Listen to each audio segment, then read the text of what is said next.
여러분 안녕하십니까, 슈안리입니다. 오늘부터 몇 차례에 걸쳐서 갑상선에 관한 이야기를 말씀드리려고 하는데요. 보통 갑상선 기능 검사를 하고 나서 그 결과에 따라서 이제부터 평생 약을 드셔야 돼요, 이런 이야기를 듣고 굉장히 놀라게 되는 경우가 많은데요.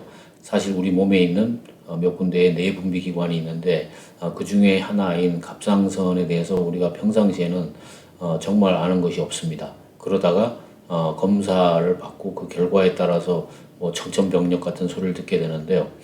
오늘 이 시간부터 갑상선은 무엇인지, 거기서 나오는 호르몬은 어떤 역할을 하고, 또 그것이 높았을 때, 낮았을 때는 어떤 이유가 있고, 그리고 갑상선 기능 검사는 어떤 것들을 하는 것이고, 그 결과치를 가지고 어떻게 판단하는지, 또 갑상선 기능을 정상화시키기 위해서 평상시 음식으로 할 수 있는 일은 없는 건지, 그런 것들에 대해서 몇 편에 걸쳐서 알아보도록 하겠습니다. 지금 화면을 보시면은 갑상선은 여기가 아담스 애플이라고 그래서 목이 톡 튀어나온 뼈가 있잖아요. 거기에 바로 밑부분에 이렇게 나비 모양의 내분비 기관이 있습니다. 이게 갑상선인데요.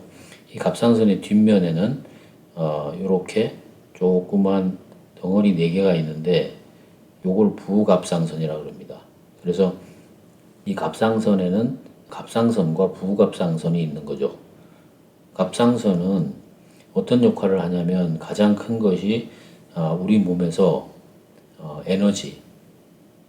에너지를 어떻게 사용하겠는가 하는 것을 결정하는 굉장히 중요한 호르몬이라고 하겠습니다. 그래서 우리가 심장 박동이 빨리 뛰게 하는 거, 천천히 뛰게 하는 거, 이것도 갑상선 호르몬이 하는 거고요.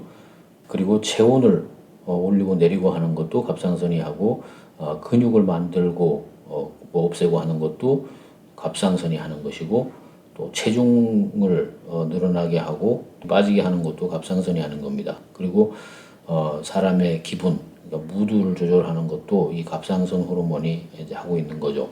그래서 결과적으로 이 갑상선 호르몬은 생리에도 영향을 미치고, 또 콜레스테롤 레벨에도 영향을 미치고, 호흡을 조종하기도 하고요. 칼슘의 흡수나 골밀도에 관여하기도 합니다. 그래서 실제로 갑상선이 우리 몸에서 하는 역할은 상당히 다양하고 많다고 하겠습니다. 그런데 우리 갑상선을 누가 조절을 할까요? 이 갑상선은 우리 뇌에 뇌하수체라는 게 있습니다. 뇌하수체는 어디에 있냐면 우리가 시상하부라고 하는 곳이 있는데요.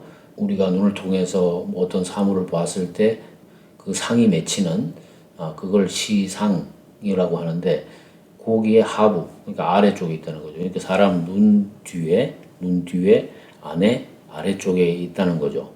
거기서 신호를 보내가지고 갑상선 호르몬을 분비하기도 하고 덜 분비하기도 하고 이렇게 하는 겁니다. 그래서 그 내용을 좀 더 살펴보면요.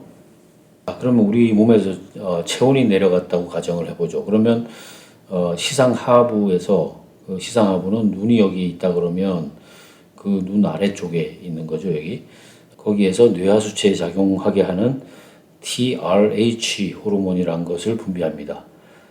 그 호르몬을 분비가 되면 이제 갑상선을 자극하라는 호르몬 TSH, 타이로이드 스티뮬레이팅 호르몬이 되겠죠.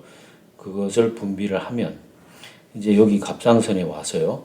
갑상선에 와서 이 갑상선에서 갑상선 호르몬을 더 분비를 하게 만드는 겁니다. 그래서 이것이 결국은 그 목적으로 하는 장기로 가게 하는 거예요.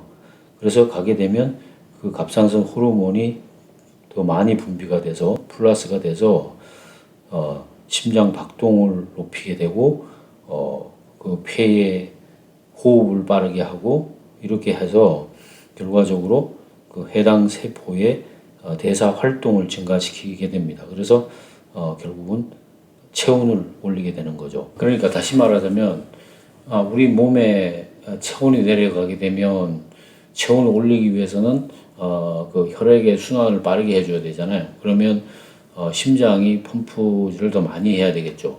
그럼 심장이 또 펌프질을 많이 하게 되면 더 많은 산소가 필요해지겠죠. 그러면 호흡을 더 증가시키게 되겠죠. 그래서 그런 일련의 과정을 거쳐서 우리 필요한 세포에서 어떤 액티비티, 활동이 더 많게 만들어준다는 거예요. 그러니까 우리가 체온이 떨어졌을 때 스스로 체온을 높여서 항상 일정한 온도의 체온을 유지시켜주는 것도 갑상선 호르몬이 하는 것이고, 체중 조절을 하는 것도 갑상선 호르몬이 하는 겁니다. 그래서 간혹 가다가 아무리 먹어도 그 마른 사람들, 또는 먹지 않는데도 자꾸 살이 찌는 사람들, 그런 사람들은 이 갑상선 호르몬이 제대로 작용 안 할 가능성도 있는 겁니다. 그래서 이 사람은 뭐 어떤 체질이야 우리가 이렇게 말하기도 하지만 그런 경우에는 갑상선 검사가 필요하죠. 그런데 이 갑상선을 움직이게 하는 것은 우리 뇌에서 한다는 거예요. 시상하부에 있는 뇌하수체에서 갑상선 자극 호르몬을 분비해서 그것이 갑상선에서 호르몬을 더 나오게 하기도 하고 덜 나오게 하기도 하고 이런다는 겁니다. 그러면 갑상선 호르몬은 어떤 종류가 있을까를 살펴보면 보시는 것처럼 앞에 TRH하고 TSH는 설명을 드렸어요. TRH는 갑상선 자극 호르몬인 TSH를 분비하게 하는 호르몬이고요. 요것은 시상하부에서 뇌하수체로 보내는 거죠. 그리고 이 뇌하수체에서는 TSH라는 것을 분비해서 갑상선으로 보내는 거죠. 그렇게 되면 처음에는 T4라는 다이록신 호르몬을 갑상선에서 만들게 됩니다. 갑상선 호르몬 중에 T4가 95%를 차지하고요. 그 중에서 5% 정도만 T3라는 호르몬이 만들어집니다. 이것은 우리 혈액 중에서 얘들이 돌아다니면서 필요한 곳에서 양을 증가시키고 줄여가면서 필요한 일을 하는 거죠. 그래서 실질적으로 갑상선 호르몬이 많아지게 되면은 신경에서는 신경세포를 자극하고 간에서는 당의 흡수를 높이고 또 혈액 내에서는 글리세롤하고 지방산 등 지방을 증가시키고 폐는 호흡을 증가시키고 산소 공급을 늘리고 심장 박동을 증가시키고 뭐 이런 과정을 통해서 우리 몸이 필요로 하는 그런 작동을 하도록 만들어주는 것입니다. 그러니까 우리 몸에서 온도 제어기 아니면 자동 조절기 그런 역할을 한다고 이해를 하시면 되겠습니다. 그래서 우리가 흡수한 음식물을 통해서 들어온 그 영양소 또는 칼로리를 어떻게 효율적으로 분배하고 사용하게 할지 그런 것을 갑상선이 결정을 한다 이렇게 이해를 하시면 되겠고요. 다음 시간에는 갑상선 검사를 했는데 도대체 뭔 소리를 하는지 알 수가 없어요. 그죠? 그래서 우리가 갑상선 검사는 뭘 하는 것이고 그것이 가지는 의미는 무엇인지 그런 것들에 대해서 알아보는 시간을 갖도록 하겠습니다. 자, 그럼 오늘은 갑상선 첫 시간으로 갑상선은 어떤 것인지 어떤 역할을 하는지 어떻게 이것이 작동되는지에 대해서 알아봤습니다. 그러면 오늘 영상이 여러분들에게 도움이 됐길 바라고 또 이어지는 영상으로 찾아뵙도록 하겠습니다. 그러면 여러분 늘 건강하고 행복하시기 바랍니다. 감사합니다. 안녕히 계십시오.